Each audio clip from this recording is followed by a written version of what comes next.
शिवदनयवरिष्ठं सर्वकल्याणमूर्तिं परस्निवगन्धं मुत्करं मोदकेन अरुणकुष्मव्यालालम्बोदरं दं मम हृदयनिवासं श्रीगणेशं नमामि. நம்ம இந்த பதிவில் சுக்கிர பெயர்ச்சி 30/12/2024, அதாவது இந்த வருஷ கடைசியில் புது வருஷம் ஆரம்பிக்க போகிறது. ஸோ இதில் நமக்கு எப்படி இருக்குது அப்படின்னு பார்க்க போகிறோம். 30/12/2024 28/1/2025.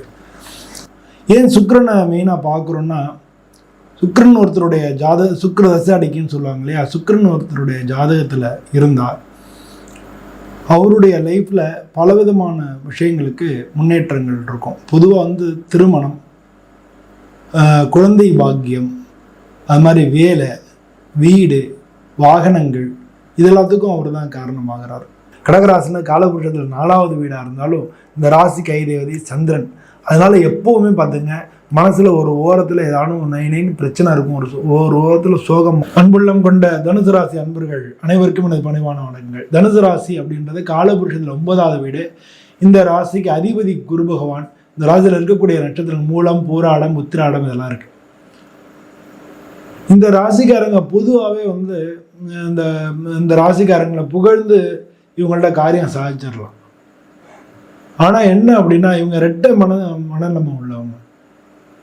இவங்க இன்னைக்கு ஒன்று நாளைக்கு ஒன்றுன்னு பேசுவாங்கன்னு வெளியே சொல்லுவாங்க. ஆனால் அப்படி கிடையாது. இவங்க இன்னைக்கு ஒன்று நினைப்பாங்க, அப்புறம் நாளைக்கு அதை அன்னைக்கு தகுந்த மாதிரியான உள்ள சூழ்நிலை எது சரியாக வருமோ அதை யோசித்து அதை மாற்றிக்குவாங்க. ஏன்னா இந்த ராசிக்கு அதிபதி குரு பகவான் இவங்க மற்றவங்களுக்கு அறிவுரை சொல்லக்கூடிய அந்த மாதிரியான தன்மையிலேயே இவங்க எப்போவுமே இருப்பாங்க. இவங்களுக்கு இயல்பாகவே அந்த தன்மை வந்துடும்.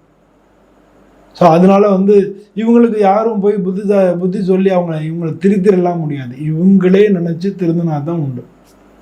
அதனால் பொதுவாக இந்த ராசிக்காரங்க கெட்ட பழக்கங்களுக்குள்ளே போனாங்கன்னா இவங்க திருந்தி வர்றது ரொம்ப கஷ்டம். இவங்களாம் நினச்சி திருந்தினா தான் உண்டு. இல்லை அவங்க ஒரு வேளை லஞ்சம் வாங்குறது, இந்த மாதிரி கெட்ட செயல்கள் செய்யக்கூடியவங்க, இல்லை இப்போ சொல்கிறாங்க இல்லைங்களா, ட்ரக்ஸு அடிக்ட்டு, இந்த மாதிரிலாம் சொல்கிறாங்களா, ரவுடிசம், அப்படி அந்த மாதிரி லைனுக்குள்ளே போயிட்டாங்கன்னா இவங்க யார் சொல்லியும் திருந்த மாட்டாங்க. இவங்களே திருந்தி அதுலேருந்து வந்தால் தான் உண்டு.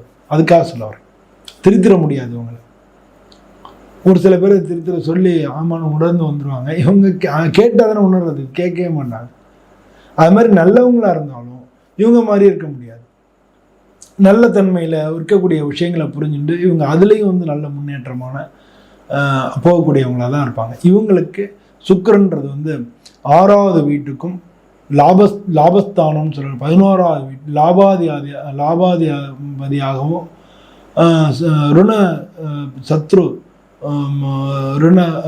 சத்ரு ஸ்தானத்துக்கு அதிபதியாகவும் சுக்கிரன் இருக்கார்.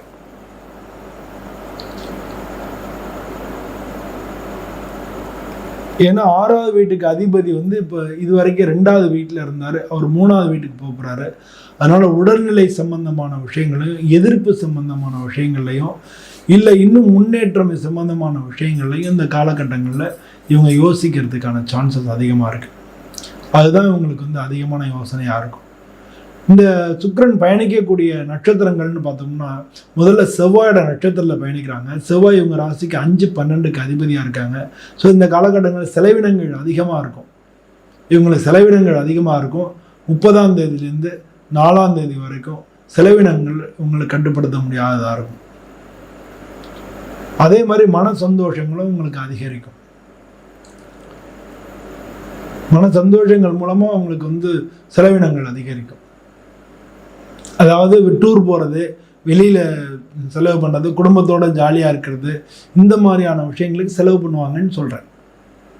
இதுக்கு அடுத்து வரக்கூடிய அந்த காலகட்டங்கள் ராகுவோட நட்சத்திரங்களை பயணிக்கிறதுனால, ராகு 4வது வீட்டில் இருக்கிறதுனால வாகனங்கள் சம்மந்தப்பட்ட உயர்வுகள், இடம் நிலம் இது சம்மந்தப்பட்ட விஷயங்களை ஏற்கனவே பேசிக்கிட்டு இருந்தாங்கன்னா அதில் பேச்சுவார்த்தை முடிகிறது. இந்த மாதிரி நல்ல விஷயங்களும் நடக்க போகிறது. இந்த 4வது வீட்டில் இருக்கக்கூடிய ராகு 10வது வீட்டை பார்க்குறா. அந்த ராகுவோடைய நட்சத்திரம்லாம் இவங்க பயணிக்கிறாங்க. இவங்க 11ஆம் வீட்டுக்கும் 6ஆம் வீட்டுக்கும் அதிபதியாக இருக்காங்க. இந்த 6ஆம் வீட்டில் தான் உங்கள் ராசியாதிபதி குரு பகவான் இருக்காரு. அதனால் எந்த விதமான எதிர்ப்புகளையும் இவங்க தாண்டி ஜெயிக்கிறதுக்கு உண்டான காலகட்டமாக இருக்கும். இந்த காலகட்டங்களில் புதிய வாய்ப்புகள் ஏற்படும், தொழில் ரீதியான வாய்ப்புகள் ஏற்படும்.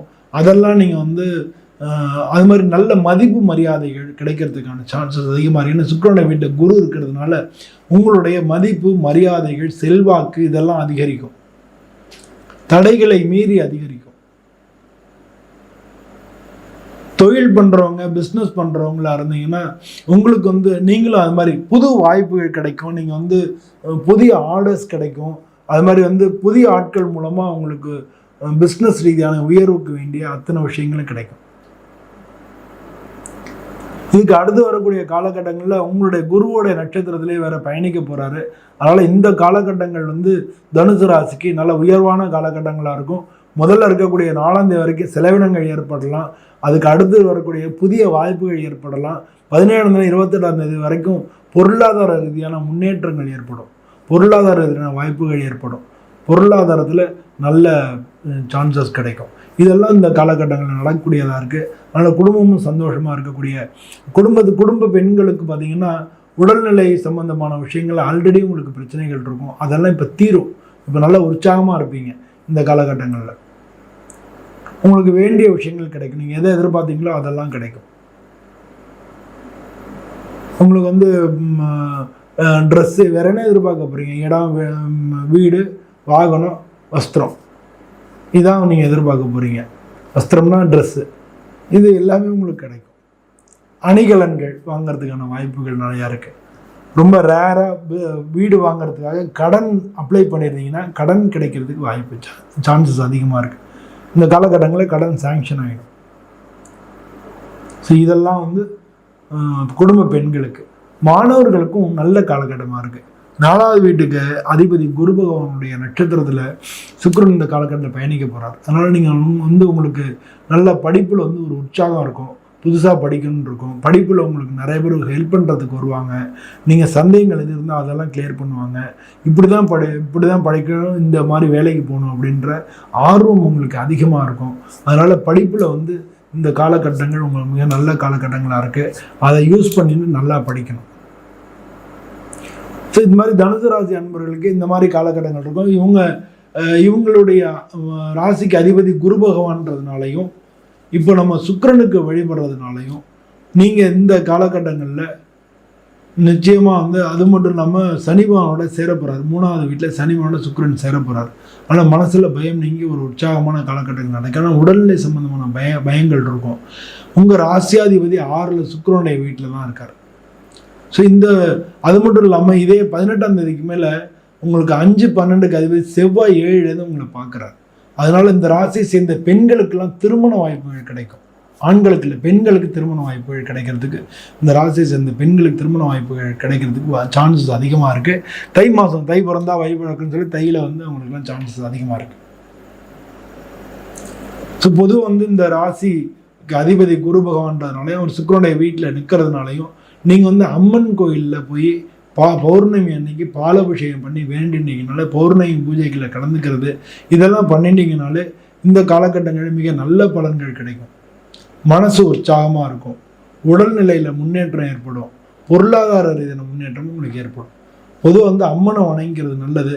அம்மனுக்கு வந்து நீங்கள் வஸ்திரம் வந்து லைட் கலர்ஸில் புடவை வாங்கி சாத்தி ஒரு மாலை போட்டு அபிஷேகம் பண்ணி இப்படி வேண்டிக்கோ. ஏன்னா வரக்கூடிய காலகட்டங்களில் இந்த பொருளாதாரம் மிக மிக முக்கியமானதாக இருக்குது.